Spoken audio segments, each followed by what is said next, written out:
Hello students, आज हम पढ़ेंगे differentiation chapter. Differentiation chapter 12th standard का मैथ्स 2 का फर्स्ट चैप्टर है। उसका लेक्चर 1 सीरीज हम लेक्चर सीरीज उसका लाए हैं। उसका फर्स्ट लेक्चर आज हम स्टार्ट कर रहे हैं। ठीक है, तो उसका फर्स्ट चैप्टर का नाम है डिफरेंशिएशन। डिफरेंशिएशन चैप्टर में सबसे पहले हम पढ़ेंगे डेरिवेटिव्स ऑफ कंपोजिट फंक्शंस। दोस्तों, अगर आपने मेरे YouTube चैनल को सब्सक्राइब नहीं किया है तो मेरे चैनल को सब्सक्राइब कीजिए और बेल आइकन को दबाइए। तो अभी स्टार्ट करते हैं हमारा video. Derivatives of composite function. ये कंपोजिट फंक्शंस क्या होते हैं दोस्तों कंपोजिट फंक्शन मतलब फंक्शंस ऑफ अनदर फंक्शन। नहीं समझे, डोंट वरी, मैं समझा दूंगा। अभी तक हम लोग क्या स्टडी किए हैं? We have studied derivatives of simple functions, derivatives of simple functions like derivative of sin x, log x, e raised to x। इसका तो आप इजीली बता पाएंगे। sin x इज क्या है, डेरिवेटिव ऑफ साइन एक्स क्या है, डेरिवेटिव ऑफ लॉग एक्स क्या है, derivative of e raise to x क्या है, ये तो आप सिंपली बता देंगे। ये हम लोगों ने अब तक पढ़ा है सिंपल फंक्शन का। अभी अगर आपको पूछा जाएगा डेरिवेटिव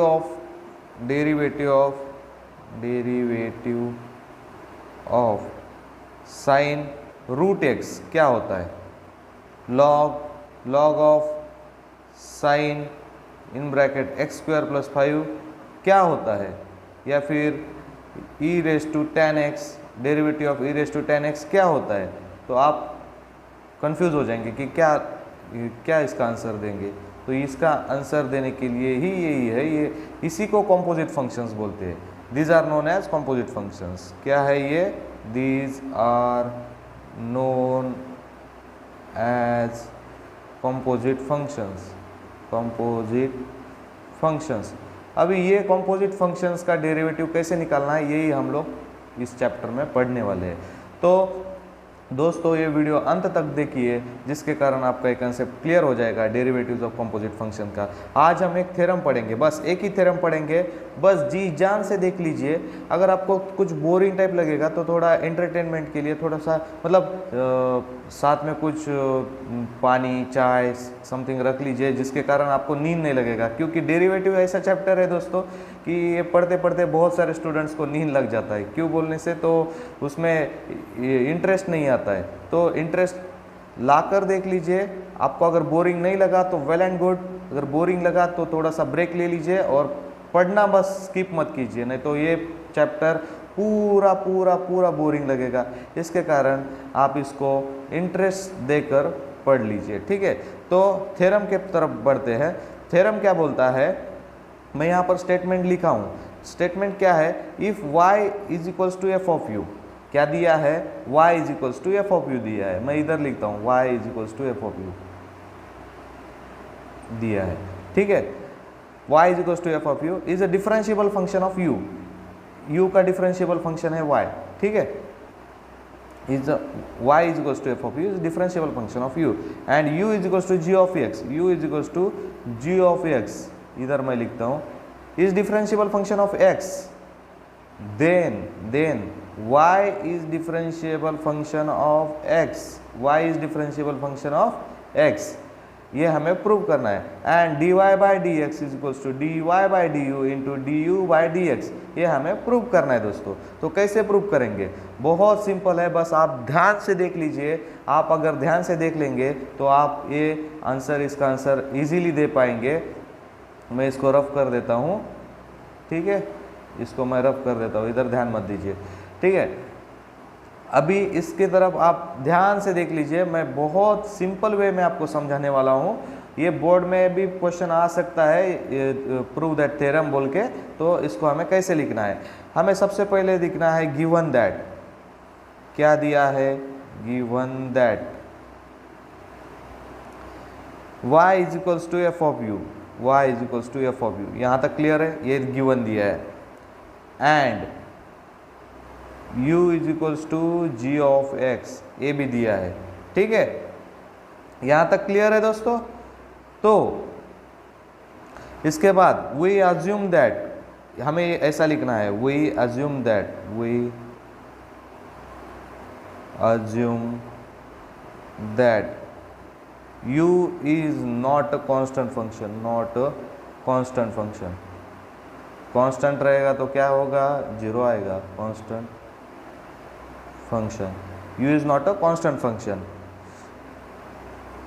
तो अभी हम लोग कंसीडर क्या करेंगे, यहां तक क्लियर है। हमें ये गिवन लिखना है, गिवन क्या दिया है, y is equals to f of u and u is equals to g of x, and we assume that, यहाँ पर अजम्पशन लिखना है हमें, u इज not a constant function, constant function नहीं है, ठीक है। तो आगे बढ़ते हैं, आगे हमें लिखना है let there be a small increment. देखिए कभी भी इंक्रीमेंट को क्या बोलते हैं, डेल्टा, ठीक है। मैं इधर लिखता हूं, late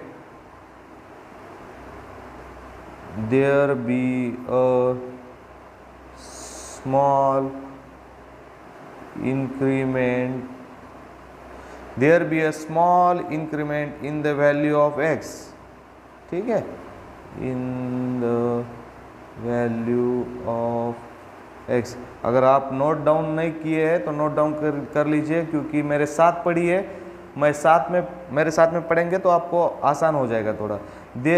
late there be a small increment in the value of x, ये हम लोग कंसिडर करेंगे। स्मॉल इंक्रीमेंट, कभी भी स्मॉल इंक्रीमेंट होता है तो उसको डेल्टा कहते हैं। डेल्टा ए ऐसा सिंबल है, डी को ऐसा थोड़ा सा टेढ़ा करना है, ठीक है, ये रहेगा डेल्टा, या फिर एस को ऐसा घुमाना है, वो बन जाएगा डेल्टा, ठीक है। तो इधर मत देखिए, there be a small increment in the value of x say delta x, say delta x, ठीक है दोस्तों। तो इसको मैं डेल्टा एक्स लिया, then delta u delta y be corresponding small increments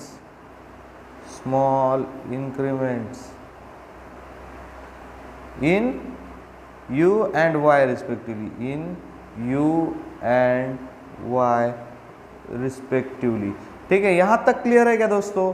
अगर यहां तक क्लियर नहीं है तो रिपीट कीजिए, रिपीट करके देख लीजिए, बहुत सिंपल है। मैंने यहां तक अभी तक कुछ भी किया नहीं है, बस यहां पर लिखा है गिवन लिखा है, उसके बाद एक अजम्पशन लिखा है यू ए कांस्टेंट फंक्शन नहीं है, और यहां पर लिखा है let there be a small increment in the value of x say delta x. Delta का भी मीनिंग मैंने समझाया कि वो स्मॉल इंक्रीमेंट होता है। Then delta u and delta y be the corresponding small increments in u and y respectively, ये यहाँ तक लिख दिया है। अभी आगे जाके क्या करना है हमें, ऐसा आगे में लिखना है कि as delta x comma delta u comma delta y are small increments, और इंक्रीमेंट्स है मतलब बढ़ रहा है, स्मॉल इंक्रीमेंट्स है, थोड़ा सा बढ़ रहा है, इन एक्स वाई जेड, इन x comma y comma z, therefore such that लिखेंगे, such that delta x is not equal to 0, delta y is not equal to 0, delta u is not equal to 0 and delta y is not equal to 0, ऐसा लिख देंगे, ठीक है।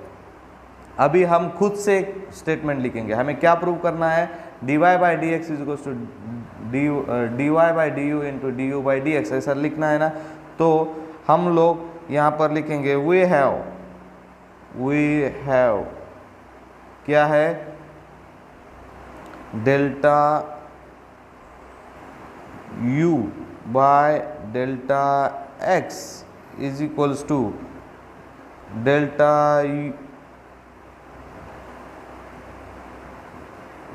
y by delta x। हमें prove क्या करना है, dy by d x, तो इसको हम लोग डेल्टा y लिखेंगे into delta u by delta x।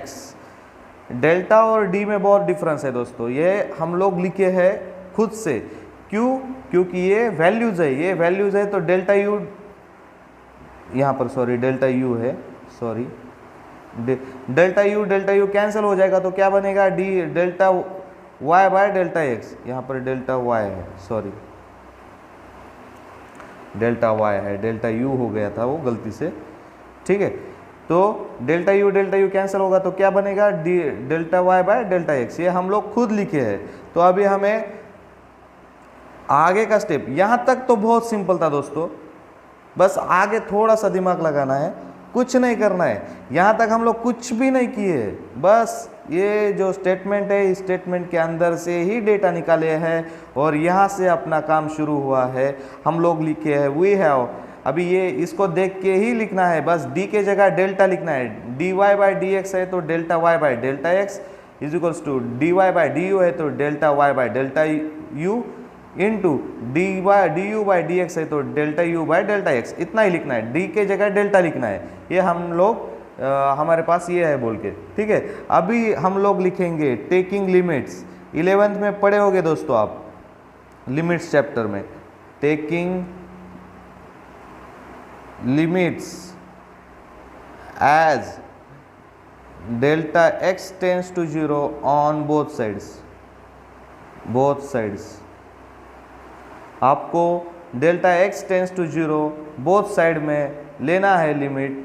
तो कैसे लेंगे, बस इसको हम लोग को लिमिट लेना है दोनों साइड को, LHS एंड RHS। तो हम लोग लिखेंगे limit delta x tends to 0 delta y by delta x is equals to limit delta x tends to 0 delta y by delta u into limit delta x tends to 0 delta u by delta x. ठीक है दोस्तों, 1 number page है। अभी हम लोग continue करेंगे 2 number page में, ठीक है।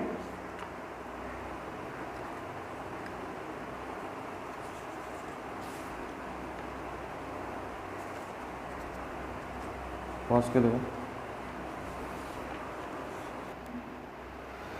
तो दोस्तों अब तक हम लोगों ने ये देखा है कि टेकिंग लिमिट्स दोनों साइड्स को हम लोगों ने लिमिट लिया है। Limit delta x tends to 0, तो LHS को भी limit delta x tends to 0 और RHS को भी limit delta x tends to 0। देखिए हम लोगों ने लिमिट चैप्टर में देखा है, अगर ये डेल्टा एक्स और इधर भी बेस में डेल्टा एक्स है तो कोई दिक्कत नहीं, इधर में डेल्टा एक्स है बेस में भी डेल्टा एक्स है, इधर भी कोई दिक्कत नहीं। अभी यहाँ पर दिक्कत आ रहा है, डेल्टा एक्स यहाँ पर है, डेल्टा एक्स टेंस टू 0 और यहाँ पर बेस में डेल्टा यू है, तो हमें इसको चेंज करना है।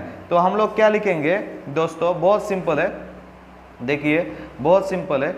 हम लोग को दिया हुआ है क्या दिया है हमारे पास,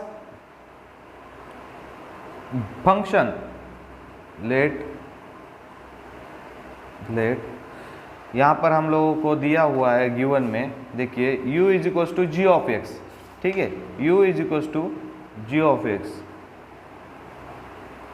दिया हुआ है, ठीक है। तो हमारा क्या आएगा दोस्तों, u is equals to g of x दिया है। इसका मतलब क्या है, डेल्टा, देखिए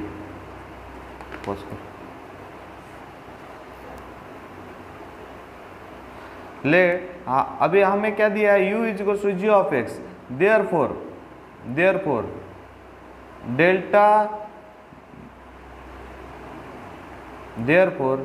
delta x tends to 0, therefore delta u tends to 0। तो हम लोग क्या लिखेंगे, limit delta x tends to 0 delta y by delta x is equals to limit delta u tends to 0 delta y by delta u into limit delta x tends to 0 delta u by delta x. इसको हम लोग equation 1 देंगे। ठीक है दोस्तों, तो यहाँ तक क्लियर होगा आपको, मेरे ख्याल से आपको क्लियर होना चाहिए।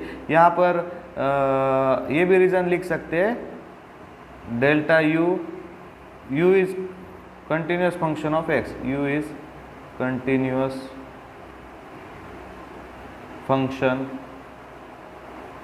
Of x। ठीक है, तो ये लिख सकते हैं सिंस, हम लोग अभी लिखेंगे since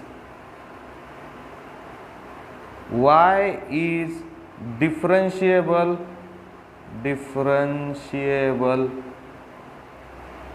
function of u and u is differentiable function of x, y is differentiable function of u, y ये u का differentiable function है and u is differentiable function of x, ये तो दिया हुआ है। ठीक है, we have what we have, limit delta u tends to 0 delta y by delta u is equals to, ये लिमिट चैप्टर में देखा है, अगर डेल्टा u टेंस टू 0 और बेस में डेल्टा u है तो क्या होगा, इसको हम लोग डेल्टा को d से चेंज कर देंगे, dy बाय du। ठीक है, and limit delta x tends to 0 delta u by delta x, ये जो है is equals to du by dx, इसको हम लोग इक्वेशन नंबर 2 देंगे, equation 2। From 1 and 2, from equation 1 and 2 क्या मिलता है हमें, limit delta x tends to 0 delta y by delta x is equals to dy by du into du by dx, ये मिलता है। तो इसके बाद हम लोगों को ये स्टेटमेंट लिखना है, द RHS ऑफ, इसको हम लोग इक्वेशन नंबर 3 देंगे। स्टेटमेंट ये लिखना है, the RHS of the right hand side of the RHS of equation 3 exist and is finite, thus LHS of equation 3 also exists and is finite, therefore क्या होगा, limit delta x tends to 0 delta y by delta x is equals to, हम लोग क्या इसको convert कर सकते हैं dy by dx में, इज इक्वल्स टू इक्वेशन 4, इसको 4 देंगे। फ्रॉम इक्वेशन 3 and 4 हमें क्या मिलता है दोस्तों, 3 और 4 से dy by dx is equals to dy by du into du by dx। ठीक है, ये हमारा प्रूफ हो गया। दोस्तों मैं आशा करता हूँ आपको ये थ्योरम अच्छे से समझा होगा। अगर अच्छे से समझा है तो इस वीडियो को लाइक और शेयर कीजिए और ज़्यादा से ज़्यादा सब्सक्राइब कीजिए मेरे चैनल को और बेल आइकन को दबाना मत भूलिए। Thank you for watching my video. अगर आपको ये वीडियोस का सीरीज़ देखना है तो मेरा ये प्लेलिस्ट फॉलो कीजिए और चैनल को ज़रूर सब्सक्राइब